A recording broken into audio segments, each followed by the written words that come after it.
ایک دفعہ ایک ملک کا بادشاہ بیمار ہو گیا۔ جب بادشاہ نے دیکھا کہ اس کے بچنے کی کوئی امید نہیں تو اس نے اپنے ملک کی رعایا میں اعلان کروایا کہ وہ اپنی بادشاہت اس کے نام کر دے گا جو اس کے مرنے کے بعد اس کی جگہ ایک رات قبر میں گزارے گا۔ سب لوگ بہت خوفزدہ ہوئے اور کوئی بھی یہ کام کرنے کو تیار نہ تھا۔ اسی دوران ایک کمہار جس نے ساری زندگی کچھ جمع نہ کیا تھا، اس کے پاس سوائے ایک گدھے کے کچھ نہ تھا۔ اس نے سوچا کہ اگر وہ ایسا کر لے تو وہ بادشاہ بن سکتا ہے، اور حساب کتاب میں کیا جواب دینا پڑے گا، اس کے پاس تو تھا ہی ایک گدھا اور بس۔ سو اس نے اعلان کر دیا کہ وہ ایک رات بادشاہ کی جگہ قبر میں گزارے گا۔ بادشاہ کے مرنے کے بعد لوگوں نے بادشاہ کی قبر تیار کی اور وعدے کے مطابق کمہار خوشی خوشی اس میں جا کر لیٹ گیا اور لوگوں نے قبر کو بند کر دیا۔ کچھ وقت گزرنے کے بعد فرشتے آئے اور اس کو کہا کہ اٹھو، اپنا حساب دو۔ اس نے کہا، بھائی حساب کس چیز کا؟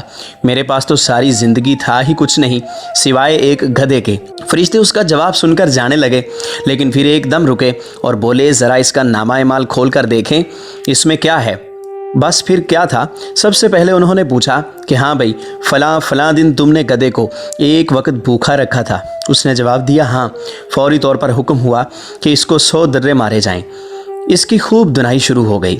اس کے بعد پھر فرشتوں نے سوال کیا، اچھا یہ بتاؤ، فلاں دن تم نے زیادہ وزن لاد کر اس کو مارا تھا؟ اس نے کہا ہاں۔ پھر حکم ہوا کہ اس کو 200 درے مارے جائیں۔ پھر مار پڑنا شروع ہو گئی، غرض صبح تک اس کو مار پڑتی رہی۔